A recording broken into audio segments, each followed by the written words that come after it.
पक्षामध्ये फूस पडली. फूस पडावी असं कधी आपल्याला वाटत नव्हतं, पडली. काही मूलभूत विचाराच्या संबंधी अंतर झालं आणि त्यामुळे ही फूट वाढली. मी काही त्याच्यासंबंधी अधिक भाष्य करू इच्छित नाही, पण जे राहिले ते विचाराने राहिले. ते राहिले ते विचार घेऊन पुढे जनतेला त्यांच्या सुखदुःखाला साथ देण्याच्यासाठी राहिले. आणि मला 100% विश्वास आहे की उद्या निवडणुका होतील त्यावेळेला चित्र बघायला मिळेल. एकच उदाहरण सांगतो. 1980 साली त्याच्या आधी माझ्या हातात सत्ता होती. सत्ता गेली,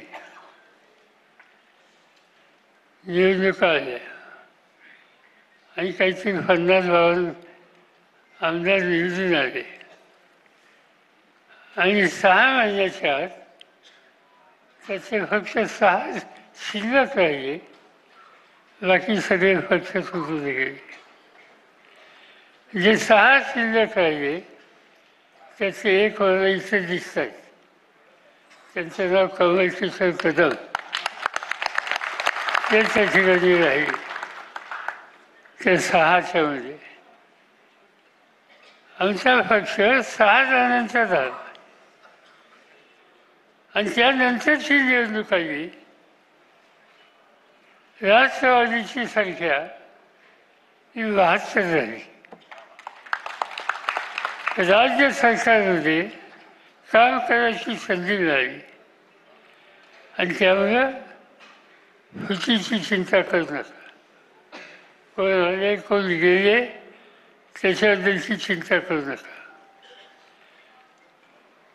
आपण एकसंध राहिलो आणि जनतेच्या वरची बांधिलकी ही कायम ठेवली तर काही अडचण येत नाही. आपण या ठिकाणी अहमदनगरच्या खासदारांचं भाषण हे या ठिकाणी ऐकलं. तुम्ही त्यांच्या घरी गेलाय का कोणी?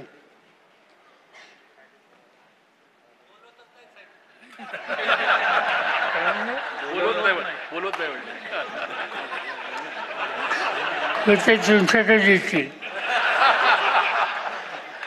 एका लहानशा घरात म्हणजे अक्षरशः एक खोली अशा घरामध्ये राहणारा आणि रात्री 2-2, 3-3 वाजेपर्यंत लोकांना भेटणारा, लोकांचं काम करणारा प्रतिनिधी कार्यकर्ता म्हणून त्यांच्याकडे बघितलं जातं. आणि असे अनेक लोक आहेत. माझ्या मते राष्ट्रवादीचा हा सेवा आहे, हा अतिशय मौल्यवान सेवा आहे.